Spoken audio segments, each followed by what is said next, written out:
habló de, bueno, de la música incluso precompetencia. Y nosotros estamos acostumbrados, lo habrá visto, ver a todos los deportistas, no sé si particularmente o especialmente los futbolistas que llegan a los estadios, que llegan a las concentraciones, que llegan a un entrenamiento, en un partido, cuando bajan de un autobús o cuando bajan de un avión, utilizando sus audífonos, escuchando música. Se habrá preguntado primero qué escuchan, claro está, ¿no? Pero luego podríamos preguntarnos también qué impacto tiene en ellos la música que escuchan. Y es por eso que nosotros hemos invitado al programa el día de hoy a Guillermo Knoll. Guillermo es periodista, es autor argentino y tiene un libro llamado La música y el fútbol. Guillermo, un gusto saludarle. ¿Cómo está? ¿Qué tal? Muy buenos días para todos. ¿Cómo están? Guillermo, ¿de qué va este libro? ¿Qué escuchan los futbolistas? Bueno, este libro en realidad no es lo que escuchan, sino lo que cantan o Ah, lo lo que que pueden cantan. instrumentar a través de justamente de instrumentos, ¿no? De instrumentos musicales. En este libro de casi 200 casos, en su gran mayoría son jugadores profesionales que se dedicaron a la música.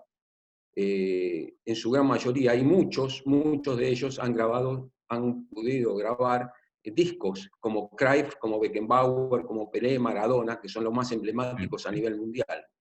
Y también podemos encontrar a otros que han tocado instrumentos o tocan instrumentos como Alexis Sánchez, como Neymar, que tocan el piano, o como el médico argentino y tricampeón con Estudiantes de La Plata, Raúl Madero, que es un eximio ejecutante de Chopin al piano.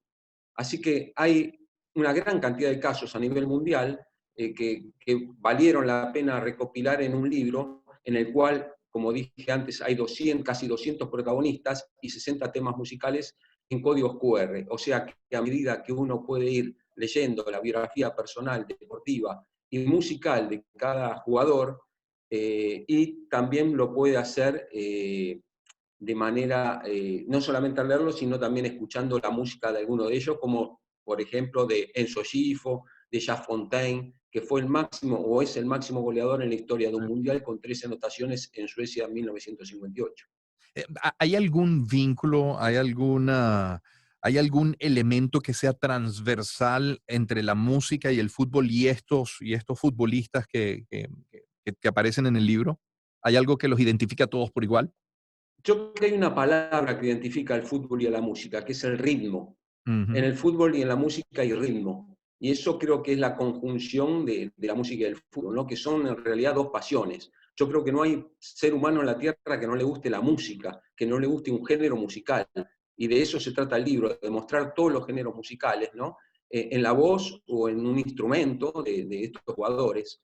Y me parece que esa es la palabra que realmente junta a los dos. El fútbol quizás a nivel mundial le puede gustar a casi un 60% de la población, y eso hace que se puedan de alguna manera entrelazar la música y el fútbol. Y si me permites, Sí. hay algunos casos que son atípicos, que no fueron jugadores profesionales, que fueron jugadores amateur y que llegaron a ser cantantes de excepción, como por ejemplo Pavarotti, que fue arquero del Módena en su juventud, como por ejemplo Julio Iglesias, que ha sido arquero del Real Madrid B, o por ejemplo el cantante argentino Luciano Pereira, que jugó en las inferiores de Boca Juniors. Así que hay muchísimos casos realmente llamativos que ameritaban un libro. Es verdad, hay tantos casos en las biografías de tantos músicos que tuvieron un origen, que coquetearon con el fútbol e incluso llegaron a algún equipo de importancia en alguna liga inferior. Y siente que ese ritmo que interpretan estos futbolistas en la música se parece también al ritmo que tenían en la cancha.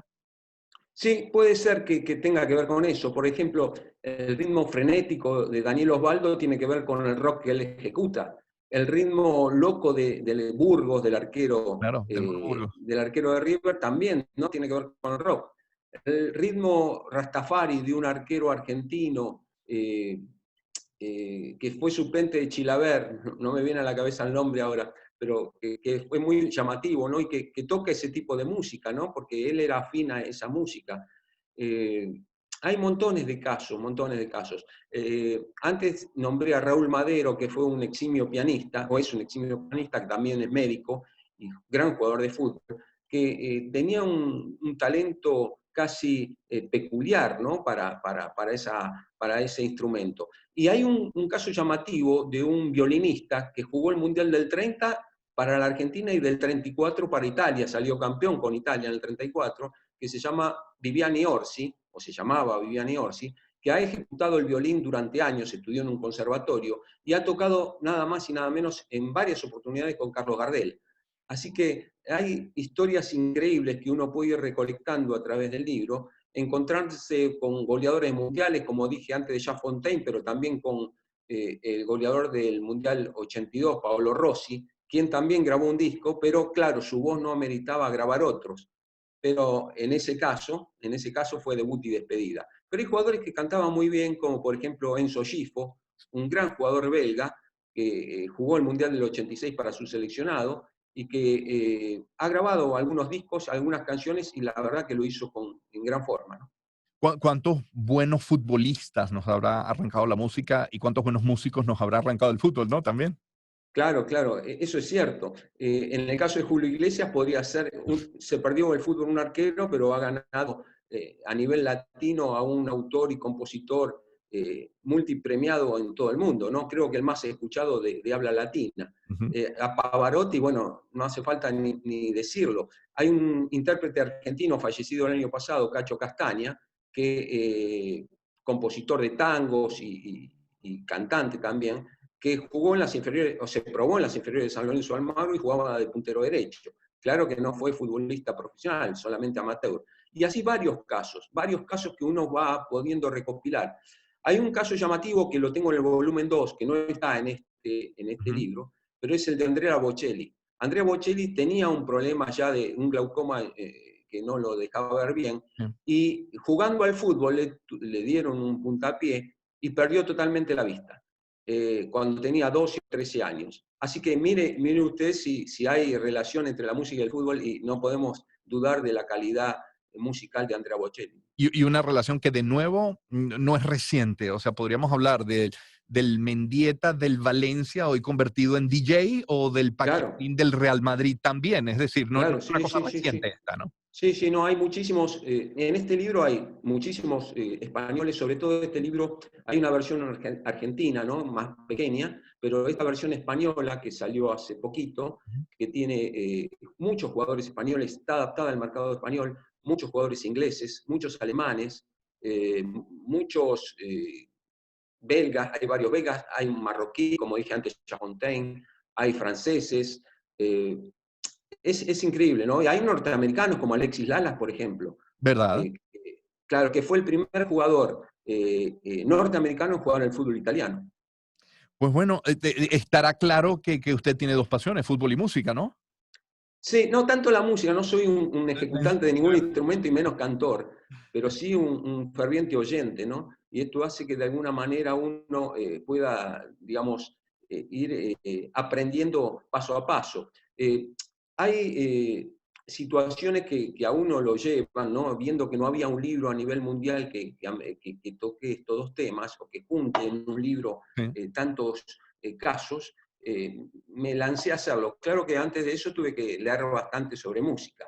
Claro. Y ahí, si me permite, hay casos de una banda entera, que eran dos hermanos y un amigo, jugadores profesionales ellos, de apellido Lescano, que formaron la 25, una banda argentina que después se olvidaron del fútbol totalmente y siguieron con la música, con el rock, ¿no? Pero son casos muy emblemáticos que realmente llaman mucho la atención. Ahora, Guillermo coincidirá conmigo en que mejor algunos futbolistas se alejen lo más que puedan del micrófono. Y me estoy hablando, por ejemplo, de Sergio Ramos, capital del Real Madrid, Claro, que lo ha ganado todo y claro. que mejor que no cante, ¿cierto?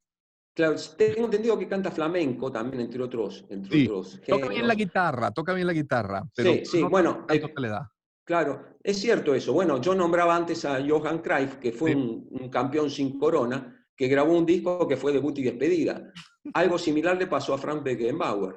Y también dije de un goleador de un mundial, del Mundial del 82, como Paolo Rossi, que no le daba la voz, pero bueno, de alguna manera lo incitaron. Después está el caso de Gary Medel, de Caselli, del ex futbolista chileno, que también han grabado discos. Y hay un caso también que recuerdo ahora, de un argentino que triunfó en Chile, Bartichotto de apellido, que cantó en el Festival de Viña del Mar con un tema propio, ¿no? Algo casi inusual en un jugador de fútbol. Claro. Guillermo, entiendo que el libro, La música del fútbol, está disponible en Amazon y en Google Play, ¿cierto?